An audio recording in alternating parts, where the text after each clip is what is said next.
Welcome back to the 411 Podcasting Network. I am your host, Larry Csonka, and this is episode 14 of the 411 on Wrestling podcast. Joining me today is my good friend, Jeremy Lambert. Jeremy, how are you? I'm doing well, Larry. I haven't slept much, but I can't complain about that because you've slept less than me. So I feel bad if I say I haven't slept much. Yeah, the sleeping thing's still a pain in the ass right now. I'm just not getting a ton of it, but I mean, trying to make it work. And yeah, everything's going pretty well. Had a good appointment with the leg dude yesterday, and so I'm happy about that. I got all my fitting stuff done, and hopefully in the next 7 to 10 days they will be setting me up my appointment, and I will go to the actual prosthetic facility, and my leg should be put together, and I'll get to test it out and walk in parallel bars and all kind of stuff like that, and as long as everything fits good, get to take it home. And I also found out that I'm actually getting the fully computerized knee, which is like the good stuff. They were afraid the insurance might not cover that, but the insurance was actually cool with that, so I'm rather happy. I'm happy that you are getting the knee and the leg finally. I'm excited that you're getting out of this wheelchair because I know it is hell having to sit in that wheelchair and watching all the wrestling that you do and covering everything that you do. I mean, even just sitting at a computer desk is hell, or in a computer chair. So I can only imagine what the wheelchair is like. I'm glad you're getting your leg and you'll be up and moving around again. I'm excited for you and the family. Yeah, I'm excited. So you'll be able to get out of the house better and hang out with the girls and stuff. So yeah, that's the good news for me this week. And so today, Jeremy, we are going to break down and preview three shows for the weekend. It's a pretty busy weekend. We have the NWA Crockett Cup on Saturday, the Impact Rebellion pay-per-view on Sunday, and then on Monday, the New Japan Pro Wrestling Hi No Kuni show.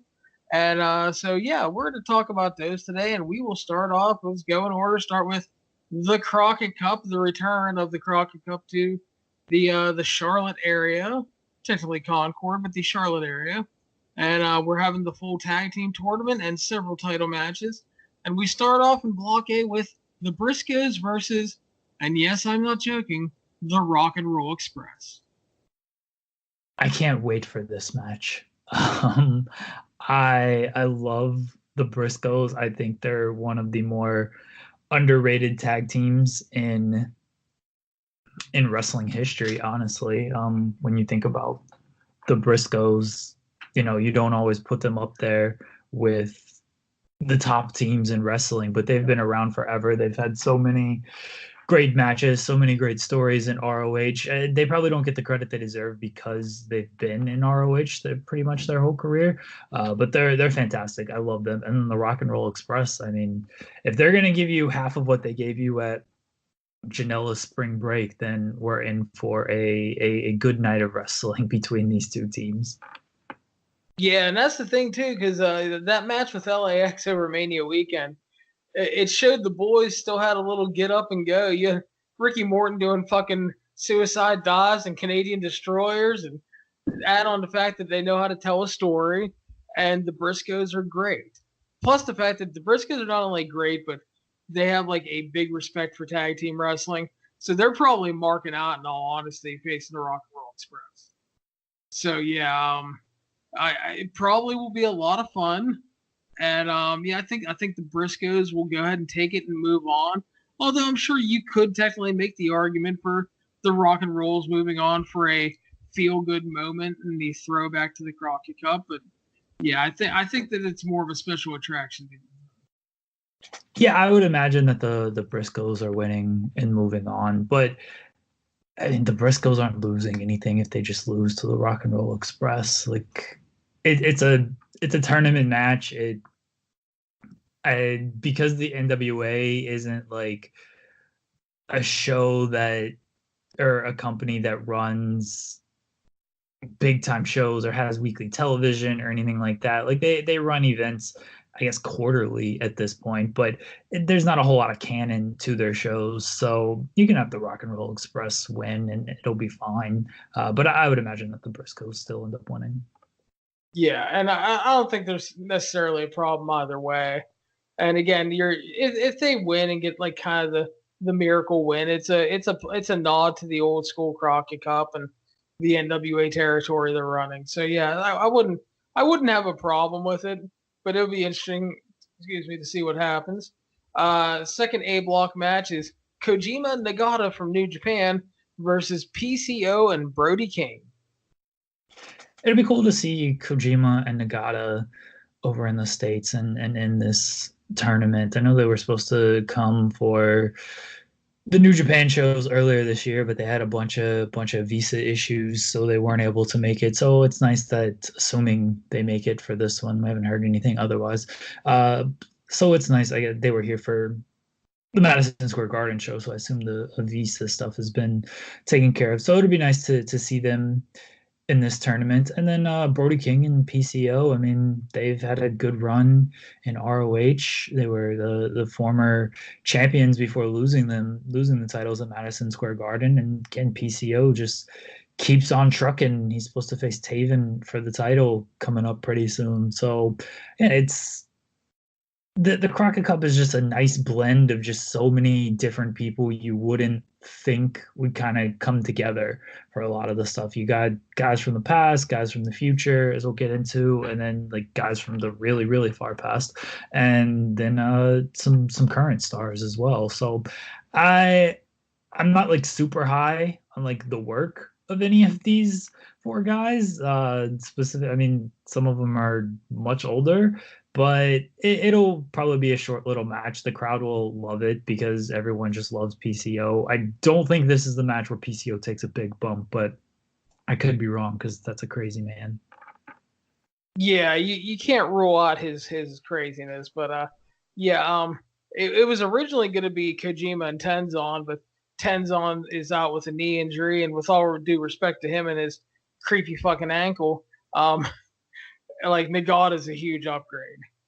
So, and even at 51, Nagata is still having great matches and delivering. So yeah, I'm looking forward to it. I'm glad that they're coming in for it, and both of them are working the War of the Worlds tour too. So it'll be I'm excited to see more of the dads. They're getting some singles matches on that tour as well. So yeah, it's gonna be good times. I think it'll probably be good. You know, it'll be the dads like to throw and have hard hitting matches still, and PCO and Brody King, I'm sure, will oblige. And like I said, I'm sure the crowd will be into it well. And I think PCO and King win to set up a rematch with the Briscoes in the semifinals. That would seem to be the likely scenario, but again, because none of this stuff is like canon or anything, get a little crazy. Let's have PCO and Brody King against the Rock and Roll Express, or the Briscoes against Kojima and Nagata. I could just see Ricky Morton's reaction to PCO, like, get the fuck out of here, man. That's what we'd have like 3 guys over 50 in that match. That would be, for all the complaints about these WWE using the old guys. Just kidding. Yeah, but again, get a little weird. Why not? Yeah, and that's the thing too, because it'll be interesting to see how, like you said, like how canon like the NWA wants to keep things, and or if they just want to totally go outside the box. So yeah, there's a lot of variables to play with, which could make the show really interesting. So we'll move on to Block B. We got Flip Gordon and Bandito versus Stuka Jr. and Guerrero Maya Jr. from CMLL. I can't say I know a whole lot about the CMLL guys, so I won't try to pretend. Flip Gordon and Bandito is an awesome tag team. I would imagine, like, if I'm just looking at things, they would probably be my pick, just because they're not a regular tag team. They're actually facing each other on the War of the Worlds tour, but they're 2 guys who are really popular right now. And if you want to kind of make waves with this Crockett Cup, like you put over Gordon and Bandito, and it's like, oh, you kind of just you gave these two guys a pretty big accomplishment, even though they're not an actual tag team. But I would imagine that Gordon and Bandito end up winning just because they're the more well-known team and you want to see more of them. And again, I would probably have them just face the Briscoes in the finals, give those guys as much time as they want and let them go to work. But I really like this Gordon and Bandito team. Yeah, this has a lot of fun, fast-paced, high-flying written all over it. Gordon and Bandito are awesome, and Stuka and Maya Jr. have done well when they've come to ROH and stuff. So I think it's a smart pairing, style-wise, with Flip and Bandito. So I would imagine that Flip and Bandito would move on just because they are the more popular act, and I just think that, you're looking for excitement, keeping the crowd into things. Them moving on makes a lot of sense. Yeah, I agree.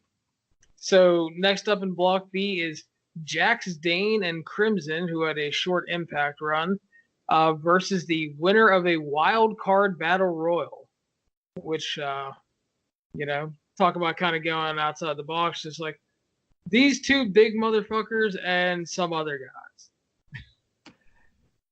I mean, who knows on this? Jax Dane and Crimson seem to be actual NWA people, so there is that. I mean, I wouldn't have Jax Dane and Crimson go too far.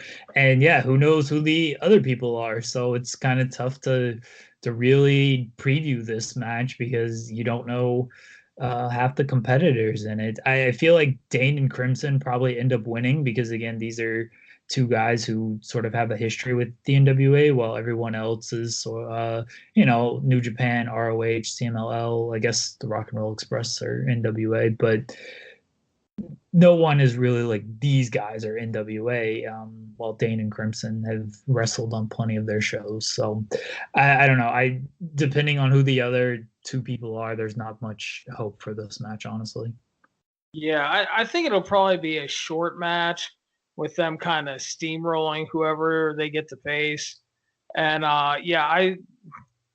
are the NWA team in this, so I believe they will go far, if not win the whole thing. So then we go to the Block A finals, which I think it's going to be the Briscoes versus PCO and Brody King. So what are you thinking is going to happen? Again, probably is the way they're going to end up going. I'd like to see him just get a little crazy and go Rock and Roll Express against PCO and Brody King. Yeah, I mean, it'd probably be kind of fun, but I can just only imagine Ricky Morton's fucking reaction to PCO. Because, like, if you hear stories from Brian Alvarez and Tom Lawler when they were trying to talk to them about what to do, and they were just like, yeah, we ain't doing any of that shit. It's like, and I could just see PCO going, what I'm going to do is lay you on the apron, and then I'm going to fly on with the senton, and Ricky Morton like, fuck you, man. Yeah.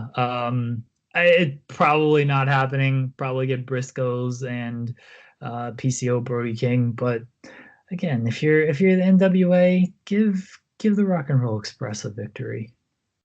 Again, not entirely out of the question because it's hard to predict what Billy Boy is going to do with his promotion here. But I think the Briscoes and PCO and King is the match with the Briscoes moving on. The Block B finals, I have Dane and Crimson going against Flip Gordon and Bandito. And I think this works for the fact that Dane and Crimson are the NWA's kind of big bruiser team. And then you pair them with Flip and Bandito, who will keep the pace fast. They'll bump like crazy for them.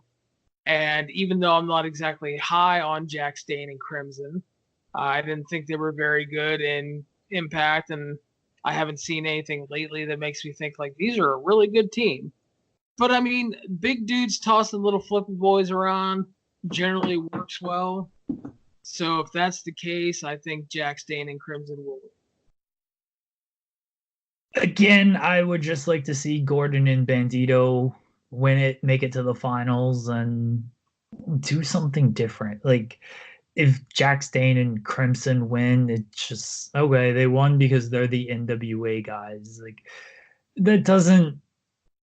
That I get that you have to put your promotion over, and you want to try to build the NWA brand and stuff. But I think you honestly get more out of having a team like the Briscoes or like Bandito and Flip Gordon winning because you have a relationship with ROH. It's clear ROH will work with you. Fuck, ROH needs to work with anybody they can at this point, with the way they're booking.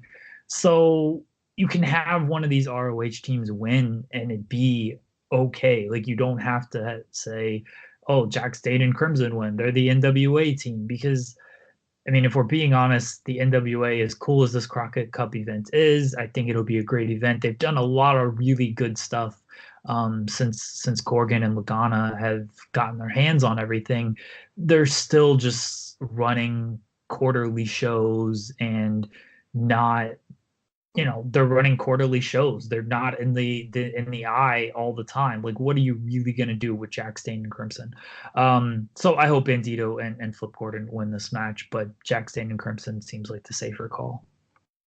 Yeah, and again, it is hard to figure out booking patterns for this because there's not much to judge on. So and that's again that might make the show a lot of fun, just due to unpredictability. So in the finals, I have the Briscoes versus Jack Stane and Crimson.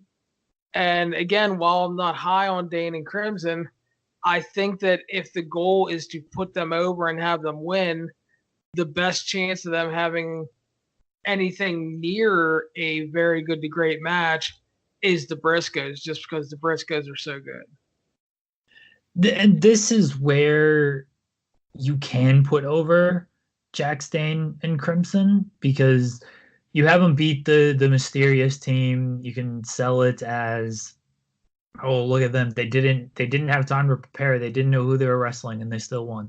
You have them beat Flip Gordon and Bandito, like that's Flip Gordon and Bandito. You have them beat the Briscoes, like that's the Briscoes. Like those are three big wins, even if the first team aren't like actual big names or anything like that. You can still sell it as something like a big deal. So if their goal is to get over Jack Stane and Crimson, this is the route you would go with it. I just don't.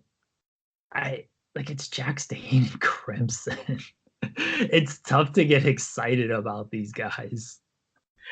Yeah, I mean, I'm not going to argue with you at all, man. It's just, I mean, I don't know. If I'm the NWA and you're putting on a show like this, I mean, I think you put your guys over.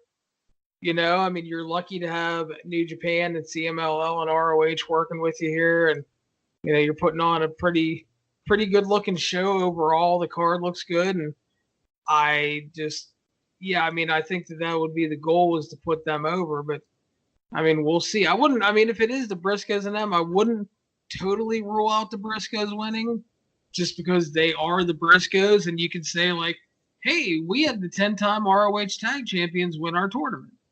I mean, there's nothing wrong with that. So, but yeah, I mean, I think Dane and Crimson probably win. I'm not going to say I have high hopes for it, but I mean, we'll see what happens. It's Jack Stane and Crimson. I don't have any more commentary to offer than that. Like if they win, it's just like it feels like a missed opportunity if this is the team you go with, even though theoretically it does make sense simply because they are the only NWA team in the match. But if you're the NWA, you've got to be thinking of what gets me more kind of publicity than what makes sense for our company that doesn't run a ton of shows. Yeah. So we will see what happens. And the first major change on the card is the NWA women's title match is now for the vacant title, as Jazz vacated the title. Varying degrees of reports. Some say it's a family issue. Some say it's a health issue. And so she vacated the title after an over 900-day run. And we are now getting her original opponent, Allison Kay versus Santana Garrett, both former Impact stars, both former Mae Young Classic competitors. And we will be guaranteed a new champion here, Jeremy. Probably a better match. No offense to Jazz, but she's kind of getting up there in age, and I don't think she was ever like the greatest worker in the world. I like Santana Garrett. I do think she's a good worker, and Sienna's fine as well. So it should be a good match. Jazz, I don't know if it's health or personal. Either way, I hope that things work out for her and she's back. It feels very anticlimactic that she had this like 950-day title reign and then she just like vacates the title the week before the event. Um, you can throw out theories if you want to of like, well, she was going to drop it and she wasn't happy about that. And so she was like, screw it. I'll just vacate it. I don't know Jazz's reputation, what it is nowadays. I know what it used to be. So the timing of it is very questionable, I will say. But if it's personal and health issues, I hope everything gets straightened out with her and she's able to return and she's able to, get her rematch because I'm sure Sienna and I guess in this case just Sienna because she would have been facing Jazz. I'm sure if Sienna wins or if Santana Garrett wins, like they probably want to beat the champion, beat the girl who had the title for nearly 1,000 days. So it's I like this match better than I did when it was with Jazz. I feel like Sienna probably ends up winning just because she was originally scheduled for the match, and Santana Garrett is a very late replacement. But yeah, we'll see where they go with it. Yeah, I will agree. I think it will probably lead to a much better match. I mean, I've seen some Jazz matches over the last year or two, and they aren't bad. But I think Santana Garrett is a much is an upgrade for sure. And I mean, I don't know what the problem is. I still wonder. Like, I look at her and I keep wondering why she isn't signed by Impact. I mean, she had a shitty run in TNA because the booking was horrible. But WWE, Impact, someone is ROH should try because their division sucks. I mean, I just don't understand how she's still a free agent, But anyway, uh, everybody else has lost. Independence gain.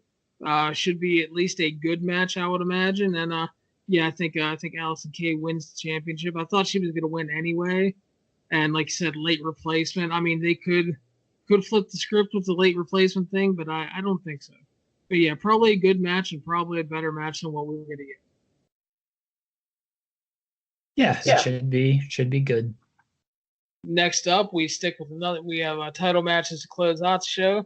The NWA National Championship champion Willie Mack defending against Colt Cabana. Willie Mack won the title back at NWA 70 and has held the title for over 170 days. He's made some defenses on ROH TV and such, and he's had a really good year between ROH TV and Impact TV. And then you got Colt Cabana, former NWA champion of the world. And, so he makes sense as a challenger. And Colt's still a lot of fun. He's coming off his New Japan Cup run. He looks re-energized. And I think we will have a really good and fun match here. What are you thinking? The piece of snake shit, Colt Cabana against Willie Mack. CM Punk, classic guy. Yeah. I like this match. I like Willie Mack. I like Colt Cabana. As you said, Cabana's coming off a nice little New Japan run. This will be something different, and that's not a bad thing because you've got kind of your serious matches throughout the card, and then this match will play, at least early going, will play for a little bit of comedy. The crowd always gets behind Colt Cabana. Willie Mack is an easy guy to get behind as well. I would imagine Willie Mack retains, but Cabana is a guy who wrestles for every organization and has, good ties with every organization, and the NWA likes that, and they can obviously parade Cabana around to different promotions, have him defend the NWA title or the national title on various promotions, much like they do with Willie Mack. And Willie Mack's also got under TNA contract, so maybe that hinders him a little bit more than it would a guy like Colt Cabana. So I could actually see a title switch here. Yeah, I think there's a definite possibility in it because the point you made, Colt still wrestles a lot. I mean, a lot of people looking like, oh, he's just a commentator in ROH these days, but that's mainly what he does just in ROH, and that's fine because Colt's a really good commentator, and it's nice for him to have days off and not have to wrestle all the time. But he still does his tours of Europe, and he still does all kind of shows. And like you said, if the NWA is looking for that little bit of extra exposure, because let's be honest, I mean, they're doing some nice online things. The 10 Pounds of Gold series is really good. This show's a nice step. But if you have Colt as your NWA national champion, he regularly works with ROH, so you have a better chance of getting the occasional TV match with him on there or on the live events that air on Honor Club. He goes to Europe. He can tour around Europe defending the title. You're getting it out there. So, yeah, I think there's an excellent chance of them switching the title here. Plus you have Colt's background in the NWA as a former NWA champion. And, it's not a bad call at all. And, yeah, I think it's going to be a good and fun match. So I love Willie Mack. I like Colt a lot, and should be good. I'm looking forward to this match, honestly, because I like both guys involved. Again, I think it will be something different, and I think both guys will come to really work, and I think the crowd will eat this match up as well. So I'm excited for this match. Yeah, Willie Mack has so much damn charisma. He's over pretty much everywhere it works. And Colt is one of the few ROH guys that is pretty much over everywhere. Like you saw at Madison Square Garden, he was like the one guy outside of Cheeseburger and the fucking Battle Royal that got any kind of reaction. And they went apeshit when he went in and replaced Yano at first. So, yeah, I mean, it has a lot of possibility. And again, title change would not surprise me at all. And the last match on the show is our main event, the NWA champion Nick Aldis versus his good friend, the villain Marty Scurll. Another match that I'm excited for. I really like Marty Scurll. I think he's one of the more kind of underrated guys in wrestling now. I still think it's criminal that ROH hasn't done more with him, but that's kind of where ROH is at right now. He's really, he got sort of a bad deal in that all of his buddies left to form their own promotion, and like he just, because of his contract, he just got stuck in ROH. Maybe he's dead friend one on the latest Being the Elite. I feel bad for Marty Scurll because I feel like he has more to offer than what he's showing in ROH. I like this feud. I know the new 10 pounds comes out probably as we're recording this, that goes really in depth on this feud. I talked to Nick Aldis about a month or so ago, maybe 2 months ago. And he told me, and this was before this match was like even announced, before people were sort of talking about it, but he told me like Marty Scurll is the guy that like I want to wrestle. He wanted to do it in the UK, but he was just like, we have so much history, there's just so much that we can do together against each other. I know all this is going to be really up for this match. Again, I think Scurll is one of the more underrated guys. I'm not like super high on Nick Aldis as a worker. I mean, the guy has the look of a professional wrestler. He carries himself like a professional wrestler. He's really made the NWA World Heavyweight title mean something again. But bell to bell, he works sort of the WWE main event style, and that's that. And I don't think there's an issue with that, but nowadays in wrestling, people just want more out of their wrestling, and Aldis isn't always the guy who's going to bring that. But I still think this will be a good match. I would imagine that Aldis wins because Scurll is going on to Best of Super Juniors, and it'd be a good, good promotion for the NWA if they have their champion compete in this tournament, but then you have your world champion competing against super juniors and losing matches, and it just, the optics of that probably don't look all of that great. And Skrull's not a long-term guy anyway, simply because I imagine he's in AEW by the end of the year. Yeah, and let me pick up that name you dropped there with Nick Aldis. The feature comes out tomorrow at 11. If you're looking at all, this is really great. I asked him for 15 minutes and he ended up giving me like 45. He's a very insightful guy. Like, he's very well spoken and he understands the business very well. Again, he's not my first choice is like, oh, I'm going to go out of my way to see a Nick Aldis match, but I can't say a bad word about him as far as just his generosity and just the way he carries himself. So yeah, I'll keep name dropping Nick Aldis there. Yeah, no, that he's also actually a hell of a commentator too.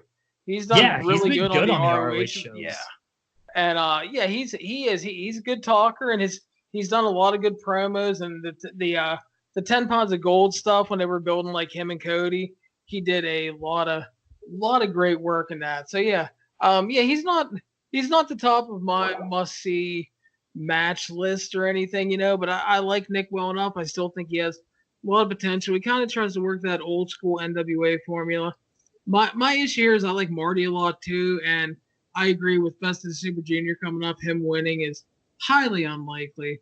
I just hope that, because like ROH has done this with Marty, and then you had All In with the Okada match and stuff.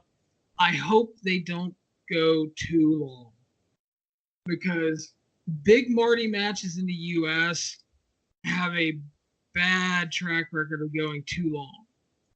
And to whereas like you see some of the stuff he's done in Japan, like, he had that match with Ospreay last year that was like, I think 16 or 18 minutes. It was fucking excellent. And it needs to be more Tombstone and less Wyatt Earp. Do all the stuff everybody wants to see, tell a good story, get in, get out. Not every main event, and I say this about New Japan too, not every fucking main event needs to be over 30 minutes. So it doesn't. So, but yeah, hopefully you got friends working together. They're both looking forward to the match. And friends have a great tendency of not only working well together because they're friends, but they also know that they're probably going to kick the shit out of each other a little bit. And, lay it in, make it look real, and hopefully everything goes well. And I hope we get a really good main event. I think they can tell a good story. And, leading in, they're going to tell the story on 10 pounds of gold. And hopefully the match can deliver as well as that. Yeah, I don't know. Like, I agree with you on the match going too long, because all this isn't a long match worker, and Skrull, his longer matches can definitely drag and be unnecessary. But it's the main event, so you just figure, oh well, it's going like 20 minutes or so. I hope they're a little bit smarter than that, but I guess we'll see. They've got to somehow. I think the biggest goal for this match is, I think it'll start pretty hot because of just the history between the two men. They've got to get people to believe in Skrull, because I mean, the writing is pretty much there that Nick Aldis is winning. So if they can get the fans believing that, hey, Marty Skrull might actually win this match, then they've accomplished the goal. But yeah, don't go too long. The action before all of this will probably be, I don't know the card order or anything like that, but there's enough ebbs and flows of this card to where people should be excited for this main event. And like you're the NWA, go 2.5, 3 hours. I think it's been kind of proven that this is the good length for a pay-per-view event. 2.5, 3 hours. You don't need to go any longer than that unless you are like New Japan and you can just turn out a bunch of banger matches one right after the other. So I agree. I don't want this match to overstay its welcome.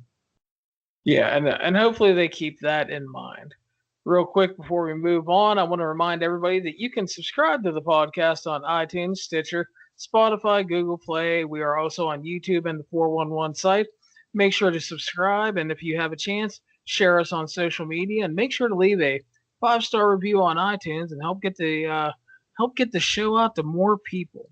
So we're going to move on to Impact Rebellion. It's Wednesday as we record. We don't have a full card, but we have the top 6 matches, and the card looks really strong. I'm not sure what else they'll add at this time, but I think that they've built a good card so far. Jeremy, we start off with Tessa Blanchard versus coming out of retirement Gail Kim. I'm looking forward to this match. We're both pretty high on Tessa Blanchard, I think.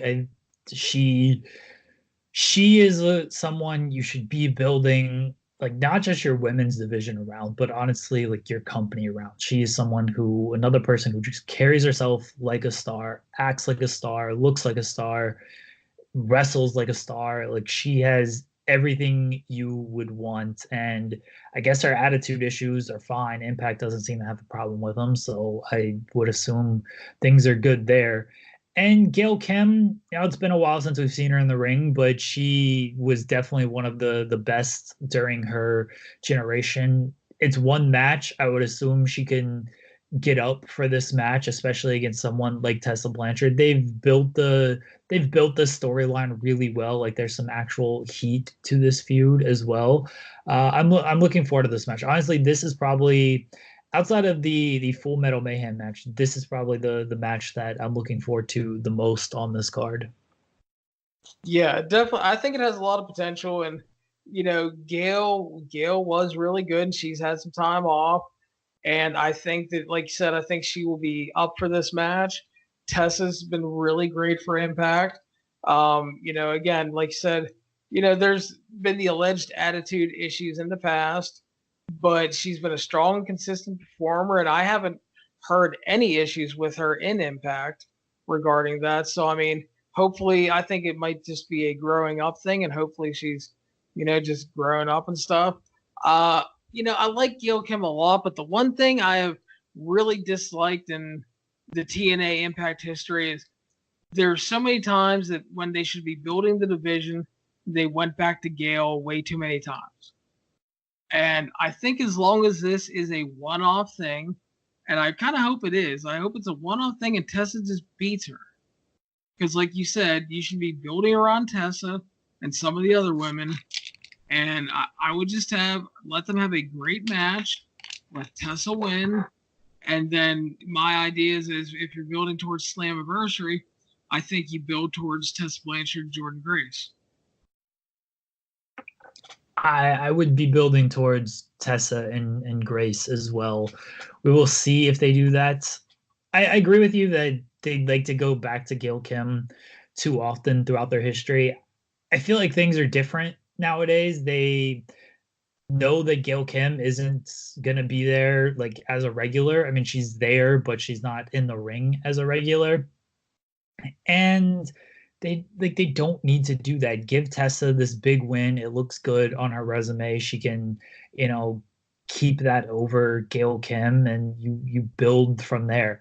Gail Kim winning, it accomplishes honestly nothing. Like, it feels like just a WWE part-timer winning, beating, someone who is there every week. And not only someone who is there every week, like someone who you've built as a star, you should be building around. Like, it's not just, okay, The Undertaker comes in and beats Bray Wyatt. They hadn't done much with Bray Wyatt even previously to that, and I don't know what they're ever gonna do. Well, Bray Wyatt's the Firefly Funhouse guy, and I'm actually intrigued by that. But I don't know what they're actually like. Bray Wyatt was never a guy like we're gonna build this whole company around. So it's different with Tessa Blanchard. She shouldn't be losing this match to Gail Kim. If she loses this match to Gail Kim, it would be many steps backwards for this division in this company. I totally agree with that. She should not lose. So we will stick with the women. the Knockouts Championship match, champion Taya Valkyrie versus Jordynne Grace. Your thoughts? I would put the belt on Jordynne Grace here. I'm not like this huge fan of Taya Valkyrie. Like, she's fine. She's not a bad worker by any stretch of the imagination. It's just, I don't know. Maybe it's the Johnny Impact Association because I'm not like super high on Johnny Impact either. I just I'm just not a fan of Taya Valkyrie, even though there's nothing wrong with her. I can't say she's a bad worker. I don't even like think her character is that bad. There's just something that doesn't connect with me. And so I haven't really enjoyed this title run or anything. I have much higher hopes for Jordynne Grace. I really like Jordynne Grace. She is much more, I guess, relatable and easier to connect with on at least on my level. So I hope they give Jordynne Grace the belt here. I like what you said that they should be building towards Grace versus Tessa because that's a big match to me. And like Taya against Tessa, we've seen a million times, so you can't really go back to that well. I guess you could do Taya against Gail Kim if Gail Kim wins and wants to keep wrestling, since Taya is now a heel, but that doesn't seem like it's got a whole lot of legs to it. So I hope Jordynne Grace wins this match. Yeah, I think she should. I don't think Taya is great by any means, but I think she's good, and I think they've done a good job of transferring her from babyface to heel with the stuff with Johnny Impact, and it's working, and she'll be a fine heel foil for Jordynne Grace, and I just think Jordynne has a lot more upside at this point. And again, I think that you look at the Knockouts division right now, and you look at who they have and who's working regularly, and I think that Jordynne Grace and Tessa are the ones you build around. For lack of a better phrase, they're kind of your Rock and Austin. They're your two top people in that division. And again, I'm not calling them the Rock and Steve Austin. I'm just making a comparison. But the fact is, that division still needs work to be reinvented. And like, I love Rosemary, but she's coming off injury. She looks slower, and she's not looking nearly as good. I'm over the Sue Young stuff. Like, Kiara Hogan's a good little baby face and stuff, but I mean, I think right now you should be building the Jordynne Grace and Tessa, set them as the top of your division, lock them in stone, and then if you can, add some names underneath, and keep building that division without Gail Kim, and solidify it like the way it needs to be. But yeah, I think Jordynne Grace should win, and I think she will win. I hope so. I hope they move forward with building around Jordynne Grace.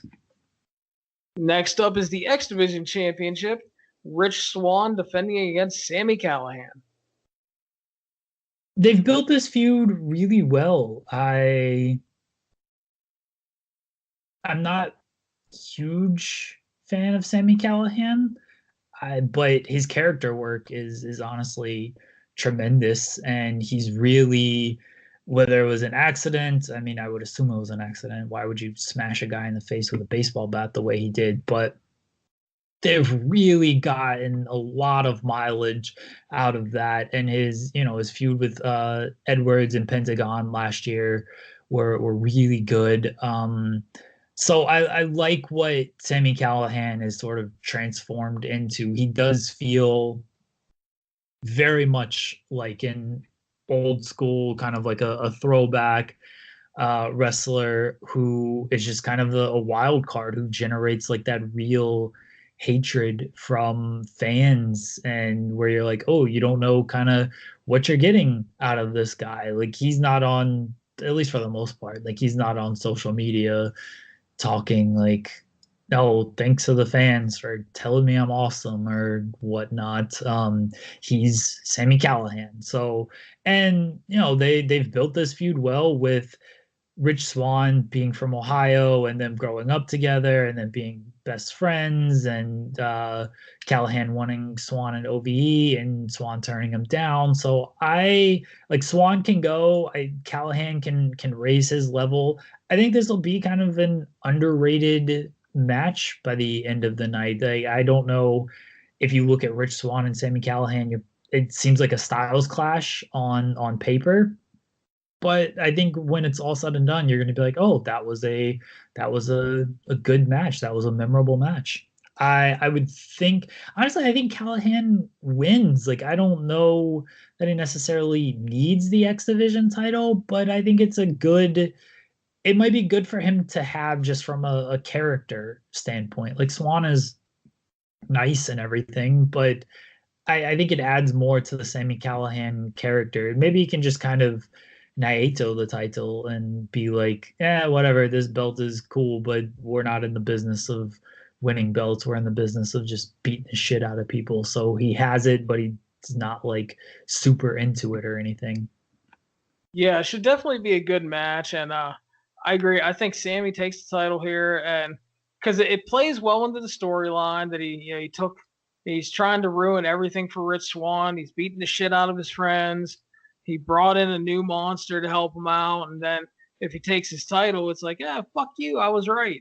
So yeah, I can definitely see Sami winning, and I kind of think he needs to, because OVE has been really good overall and consistent for the company, but it feels like they've had a lot of failures for a long time now. And I think that maybe Sami with the X Division title can give them a little bit of a boost and maybe turn things around. You got the Heater and Madman Fulton with them, and then you got the little minions and the Chris who can maybe go back into the tag ranks and everything. So, I mean, we'll see what happens, but I would go with Sami winning here as well, and probably should be at least a very good match. And, depending on how amped up they are and everything, it could be even great, because both guys have delivered well on pay-per-view for the company. Agreed. I like this match. I like this build, and again, I think by the end of the night, you're going to be like, that Rich Swann Sami Callahan match was fantastic. In a match I know we're both greatly looking forward to, Full Metal Mayhem, the tag team champions, the Lucha Brothers, defending against LAX. I'm excited for this one. We think we both like all four of these guys. They've done a really good job just continuing this feud. They've had some great matches on television in the past. I can't imagine this match sucking. Like, all of these guys are gonna work their asses off. You give them this kind of the smoke and mirrors to go on top of it with all of the weapons, and I can't see this being a bad match. I think LAX. I think the Lucha Brothers retain here. They keep the titles, but I'm just looking forward to seeing what these four guys come up with in this match, because I think it's going to be great.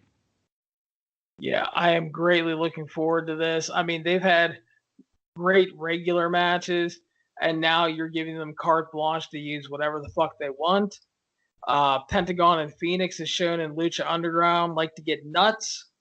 They will bleed if they have to. They will let dudes rip their masks open, and they will just bust ass. LAX is, both teams have honestly just had great runs the entire time they've been in the company. A lot of great matches, a lot of great performances, and the feud has been built really well since just before January, and it's gone on really well, and it's you're culminating a story here in a big stipulation match with high stakes and the titles on the line. Simple pro wrestling storytelling, we appreciate that, and it's all kind of gone according to plan. I think it's worked out really, really well. I don't see the feud ending here, but I do see LAX taking the titles back, and they will probably continue issues, and I would imagine rematch at Slammiversary probably, but I think we'll see another title change here. So you think they're going back to LAX here? I think they will.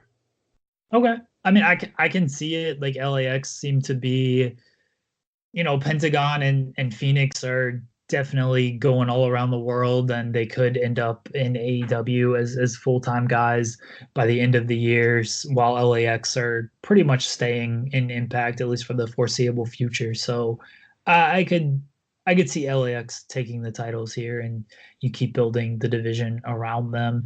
It just feels like Pentagon and Phoenix haven't had quite the run that they deserve with the belts, so that's why I think they retain and maybe lose them down the line at Slammiversary to someone else. LAX doesn't necessarily like need the belts in my estimation. Like you can always go to LAX, whereas Pentagon and Phoenix, I think they just need more of a little bit of run. But we'll see. This match should be great. Yeah, and I think you can go either way, and it wouldn't really disappoint a lot of people because this match will probably be the best thing on the show. So that takes us to the main event. Champion Johnny Impact defending against Cage with Lance Storm as the special referee. I don't care about this match. I hate to say it because it's the main event, and I don't even think they've done like a bad job building this up. It's been the Johnny Impact heel turn. He's better as a heel. I think he's been really good in this role. The whole referee thing is whatever to me, with the Johnny Bravo screwing over Brian Cage. Crooked refs they work if you don't overdo them. And I'm not saying Impact has overdone it, at least not lately, but this one just hasn't like fully connected with me. Lance Storm coming in, I don't care. Like it makes sense for the storyline. It's in the shows in Canada, so sure, bring in Lance Storm. But we've talked about it in the past, like Brian Cage in Impact, just I'm not really a fan of him. He hasn't done anything for me in Impact. Like he feels like White Moose, and that's not a compliment. It's just a guy who has the look, who should be better. His charisma is there. He looks like a guy who should carry the company. He can go in the ring. Like he's got really great athleticism, especially for a guy his size.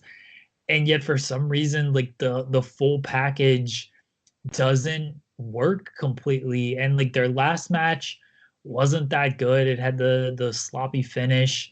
I'm not up for this match. I hope they surprise and they deliver, but my expectations aren't high for it.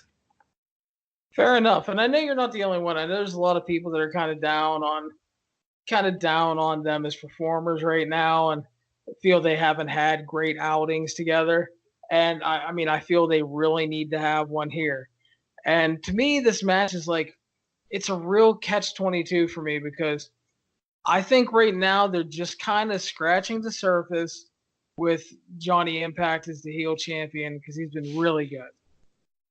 But at the same time, if Cage loses again, he kind of feels like Lex Luger in the WWF and never winning the title. And that's like the last thing you want him to feel like. So it'll be interesting to see.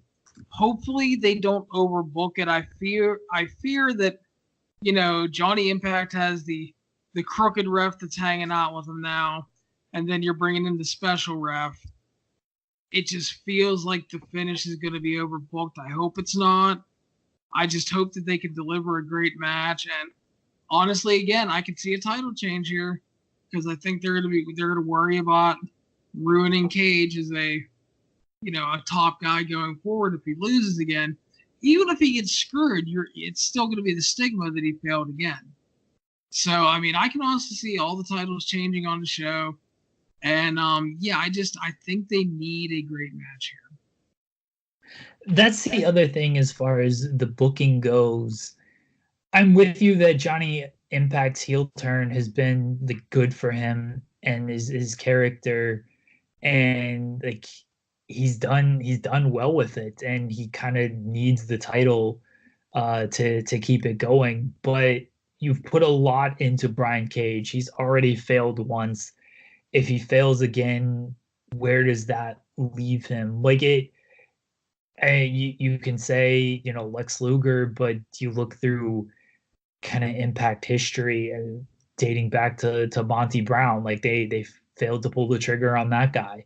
Even in more recent history, like Moose seemed like he was just destined to be the champion. Like they brought in the fucking football guy at the show for him, and like they kept the belt on Austin Aries, and then Moose turned heel, and now he's feuding with the Rascals, and he's really like that guy's cold as ice right now compared to where he was this time last year, gearing up for a big title match. And it feels like the same thing with Brian Cage is if he doesn't win here, where does he go from here?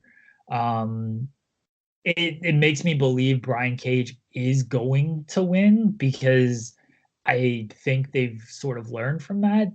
And Johnny Impact, but it also just feels like a disservice to Johnny Impact because he's been good with this heel turn and just like, all right, now we're taking the title off of him. So I don't want to say they booked themselves into a corner because they're doing well with the Johnny Impact character. And if you go with Brian Cage, he's a guy who can potentially carry things for you, even though I'm not really high on his work overall.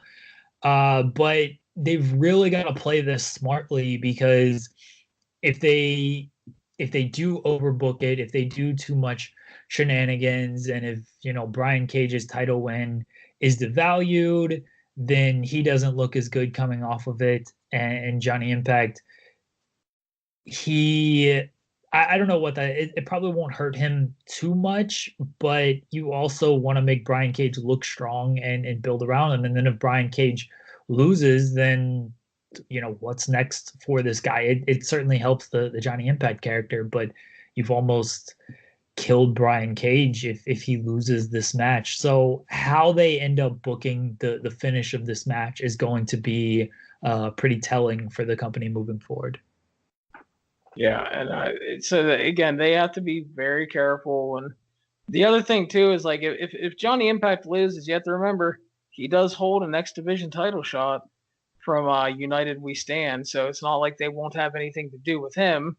So yeah, I think there's definitely a good chance of the title change here, and I kind of think they need to.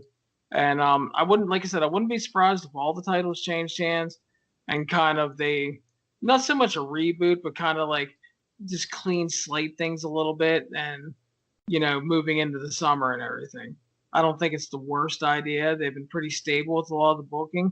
The booking, like for the show, again, for the matches we have confirmed as of today, the booking and layout and everything getting to the matches have all been strong. They've all made sense. They've been built over weeks, and that's good. But it might be time to shuffle the deck a little bit and get some new champions going and build to some new things in the summer.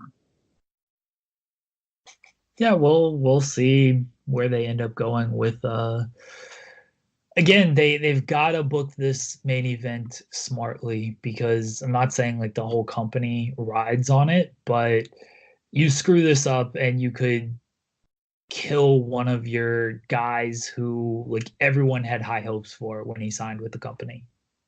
Yeah, they definitely have to be careful. So before we move on, I want to remind everybody you can listen to the 411 Wrestling 411 on Wrestling podcast on iTunes, Stitcher, Spotify, Google Play, YouTube, and the 411 site. Please make sure to subscribe and go ahead and share it around with others. Leave a 5-star review, and we would appreciate it. And we will close out our talk today, Jeremy, discussing the next kind of big New Japan show, which takes place early Monday morning.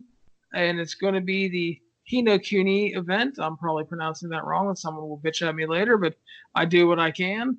And we start off with trios action, a mixture of young lions and established names, as Ren Narita, Shota Umino, and Tomoaki Honma face off with Yuya Uemura, Yota Tsuji, and Hanar.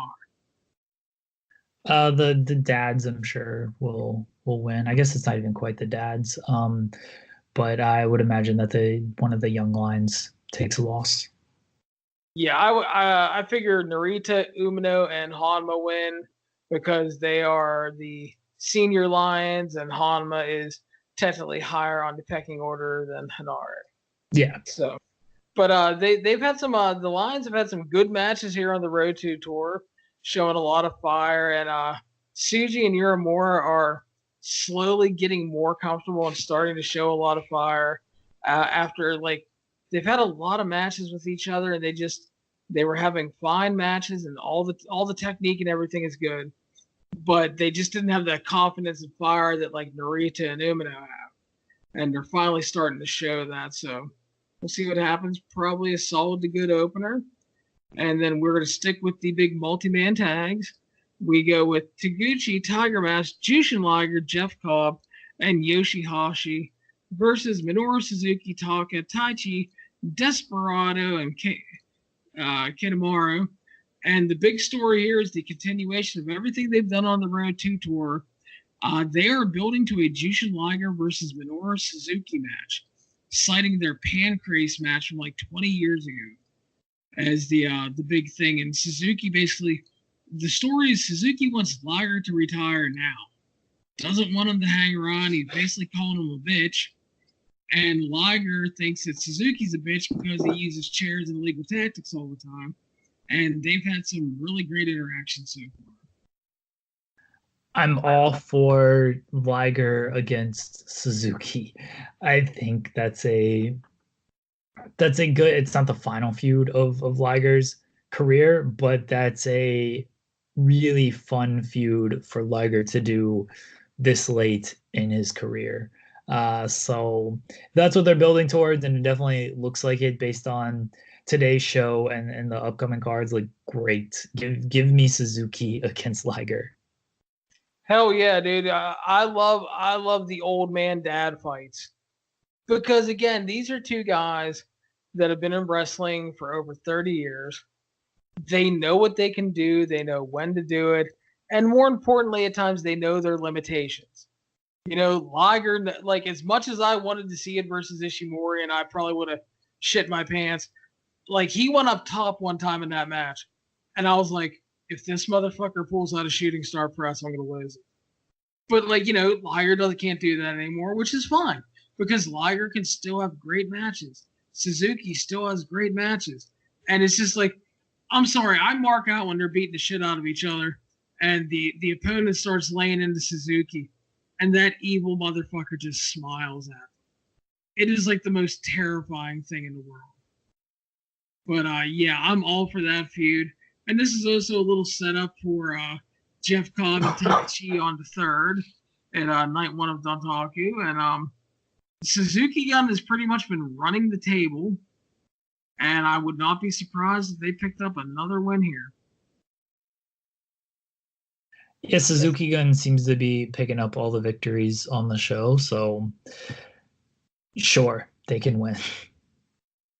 Yeah, I'd imagine Taichi will submit like either Taguchi or Hashi to keep his momentum going while Suzuki and Liger beat the ever living shit out of each other on the floor for a long time.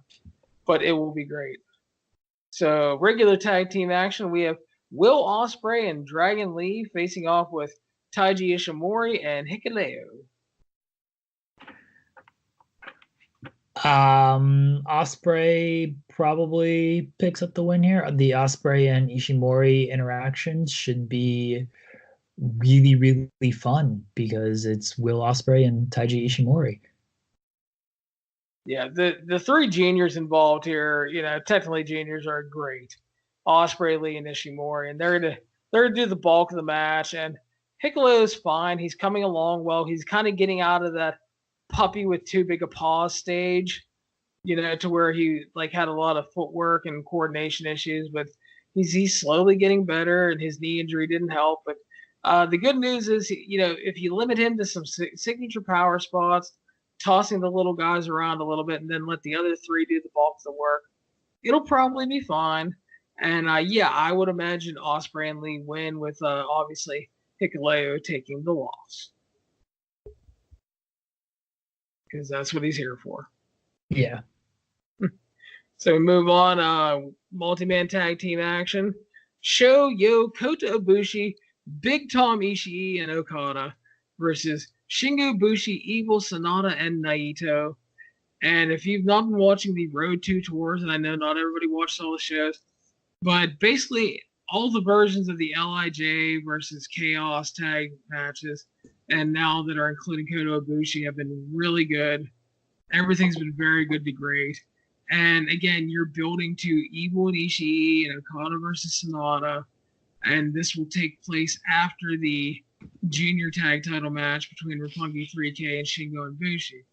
So, yeah, you got a lot going on here, and you're also building the Naito and Ibushi. So there's a lot of feuds going on and continuing or, getting set up here. And again, I'd be shocked if this wasn't another high-quality match because they've all been really good on the tour so far.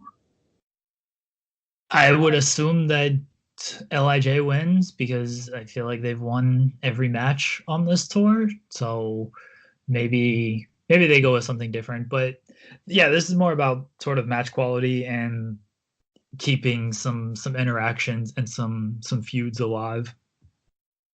Yeah, and that's the good thing about like the Road 2 shows. Like first couple shows were really average, and it's been a lot of variations on the same matches. But the last couple shows really picked up well, and we've had some really good wrestling. But most importantly, the goal of the Road 2 shows are to build to these bigger shows and the big matches coming up. And they've done a really, really good job doing that so far. So we move on we got some singles action coming up here. Mikey Nichols versus Bad Luck Fale. No. Mikey Nichols hasn't impressed me all that much in his New Japan run. And I mean, Fale is kind of who he is. Keep it short. I don't care who wins. I want this thing to go like 2 minutes, and then whoever wins wins. Yeah, Nichols has been fine. I keep kind of waiting for him to have a breakout performance, and it hasn't happened yet. And highly doubt it's going to happen against Bad Luck Fale. And the other thing is like Fale just lost the U.S. title match, and they love him. Every year we see the Bad Luck Fale annual push towards the title. He picks up a win in the G1 over someone he really shouldn't be beating.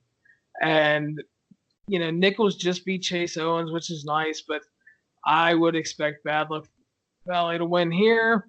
And, I guess, quote unquote, start heating him up for the big G1. Can't wait. I know. It's like, whoa. It's like I like Mikey Nichols and all, but like, I don't know, dude. It's just, again, he's not been bad. It's just, he's a guy. And, at least he's not bad, so I'll give him that. Non-title match up next, the U.S. champion Juice Robinson facing Chase Owens yet again.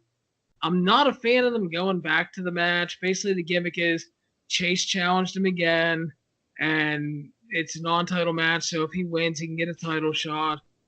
But I've been really disappointed with Juice's U.S. title run. He feels like such a guy, not an important guy at all. And I think the matches with Owens have been good, but overbooked. And hopefully Juice I would be fine with him making quick work of Chase Owens, moving on, and hopefully a new challenger stepping up.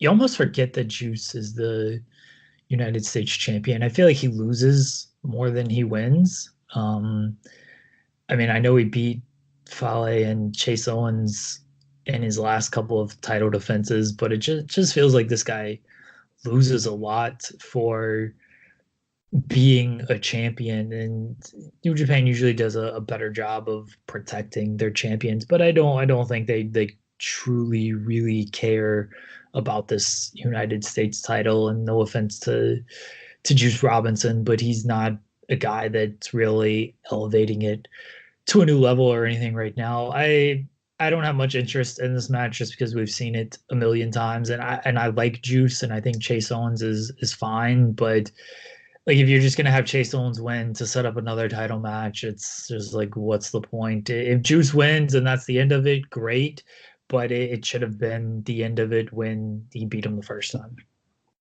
Yeah, it really should be. Hopefully, they have somebody ready to step up as the next challenger after this, move on to something actually interesting, maybe.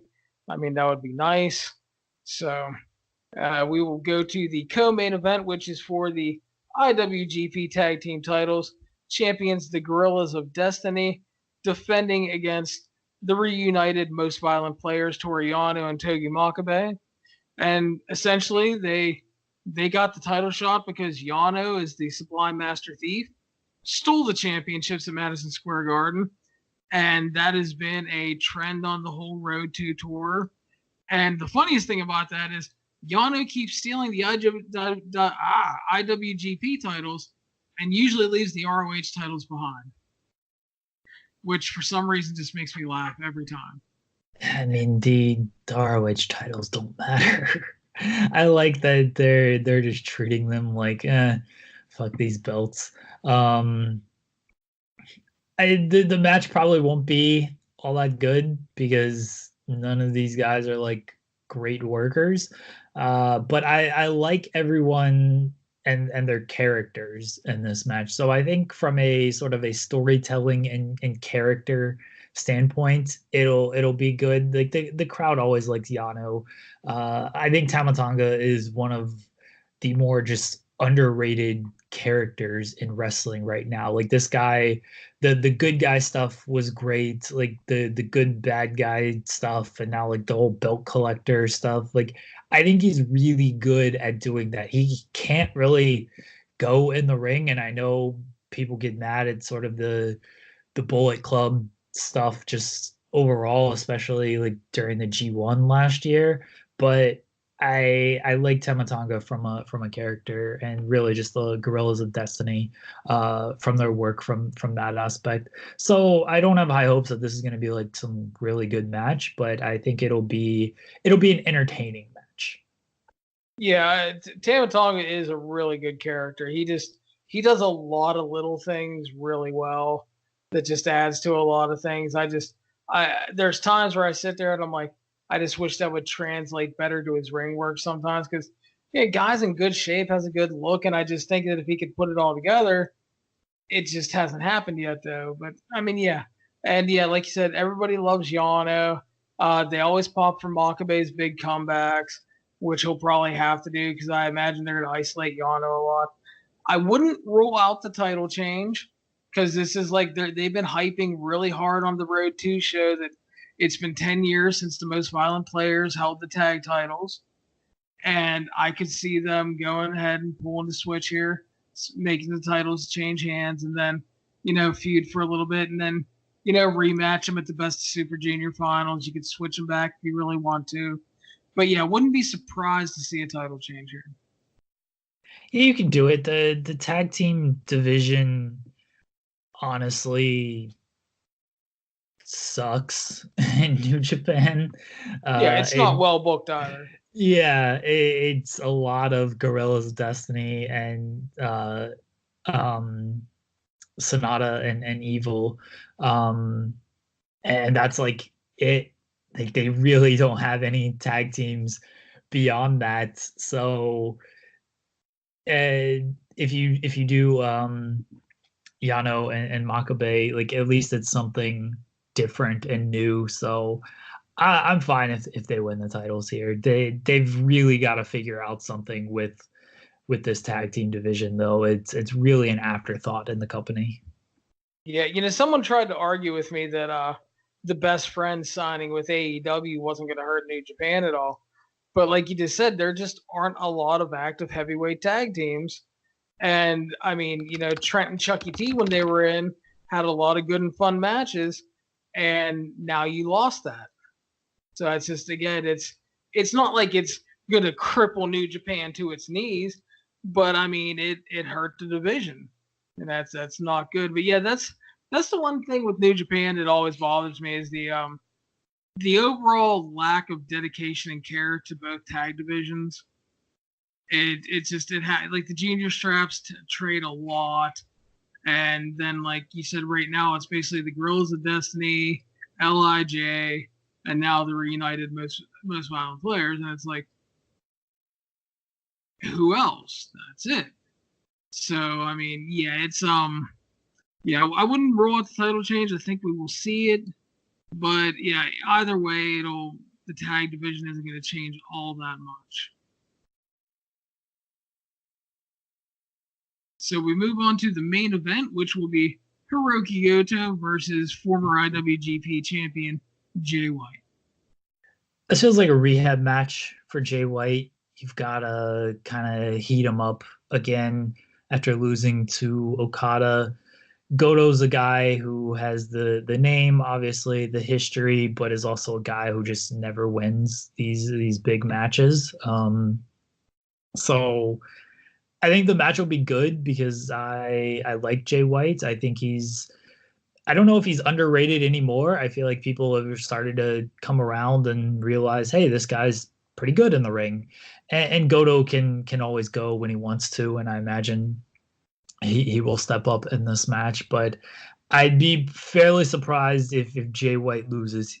He should get back on track with this singles victory, unless they're telling just a completely different story of, I don't know. I don't know what the story would be if Jay White loses, and then maybe his plan is, crumbling before him. But it feels too early to tell that story, because I don't think like his run with the belt wasn't long enough to be like, oh, Jay White was the king of everything. Like the Okada story they told last year made sense of, all right, this guy had the belt forever. He lost it, and then he was broken Okada.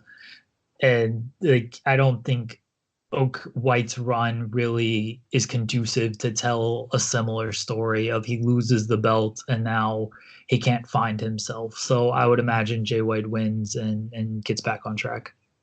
Yeah, I have the same exact feelings. Feels like the beginning of a rehab tour for Jay White. And because I mean, they're going to want to make sure he has some heat going into the G1. And in Goto's defense, he doesn't usually lose all the big matches, just the IWGP title matches, in which he's 0-8 in. So, I mean, he's had success with some of the other secondary titles, but yeah, it's just the damn IWGP title, just the big dog chokes going into those matches. So, what are you going to do? But yeah, Goto, like I said, has a name. People are into him. Dude rarely disappoints in terms of having good to great matches. And I think that, they've had some really, really good interactions on the tour, and they've showed a lot of chemistry in transitioning and countering out of signature stuff, which, if done right, should really build to a hot home stretch in this match. But yeah, I would be shocked if Jay White lost. I think Goto's here to make sure he has a high quality match and to get him back on track. And that's not a bad thing. No, they're obviously high on Jay White. They put the title on him. They had him beat Tanahashi. They had him main event Madison Square Garden. So they're high on him. He's young. He's the future of the company. It's too early for him to just kind of go on sort of a losing streak after losing to Okada. So yeah, this is a rehab win for him, I would imagine. Yep, and that will wrap up that preview. So it's a full weekend of wrestling, Jeremy. There's a lot of different stuff for people to watch. You got the Crockett Cup. You got the Impact pay-per-view, which, again, we don't have the full card, but the 6 matches announced have been built to very well, and it looks really good. And then you got the latest New Japan event on Monday. So you can make a full weekend of it, kids, and have a good time watching the wrestling. And I will be at the Crockett Cup on Saturday, and if you didn't, if you had a leg, Larry, yeah, I know, you would be there right beside me. Are you going to hang out with your boy Nick Aldis? I'm going to hang out with Nick Aldis. I would imagine. He probably will not know who I actually am since we did one interview and it was a couple of months ago, and it's not like it was a video chat. But I'm sure I'll see him. I will see everybody else. I'm hoping to get some interviews and from the show and name drop some more people next week when we review the show. But it should be a good time. There's a lot of different people in town for the event. You know, seeing the Rock and Roll Express wrestle live. Not that I was a big wrestling fan during their peak or anything. I was barely born during their peak.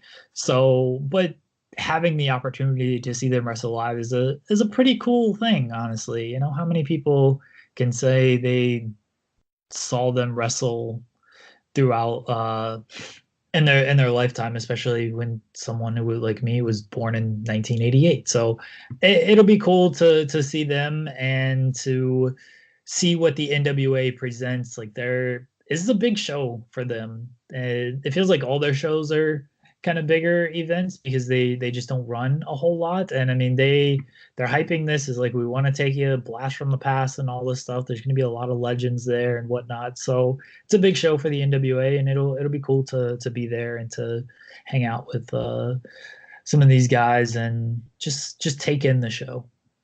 Yeah, I hope it goes off really well for them because they need a little bit of buzz and they need something to come off well. And I mean, the show looks pretty good on paper. I mean, it doesn't look like it's a show of bangers or anything, but I mean, I think there's some potential for a good show there. And I think the Impact Rebellion show again looks really good. And I really hope that they knock it out of the park because the transition to this new TV deal and everything, it just feels like nobody talks about that damn company. And there's a lot of good people in the company and their pay-per-views, you know, minus United We Stand, which wasn't a traditional pay-per-view, it's just an pay-per-view. But their regular pay-per-views have had a good track record of delivering, and I hope that they do it again because there's a lot of potential on that card. And then the New Japan show, it's not a major show like the Don Taku shows coming up, but it's a bigger show. It's bigger than the Road 2 shows, and you know they're going to continue to build and fallout from other matches, and hopefully that will come off well. And yeah, so it's a full weekend. It's a lot of variety. I think there's a little something for everybody. And yeah, we'll be covering the shows on the site, and then Jeremy and I will be back to talk about the shows next week, and we will break them all down. And hopefully, it is a glorious weekend of wrestling. It should be a good weekend. I'm sort of burnt out, but we move on. We persevere. That's right. Well, Jeremy, thank you for joining me as always. I appreciate it. It was a good time to talk to wrestling, and we will, like I said, we will be back next week, and we will break all these shows down. Thank you guys for listening. Remember, you can follow us on iTunes, Stitcher, Spotify, Google Play, YouTube. Make sure to subscribe, leave a 5-star review, and share it around social media if you have the chance. Happy wrestling, and have a good week.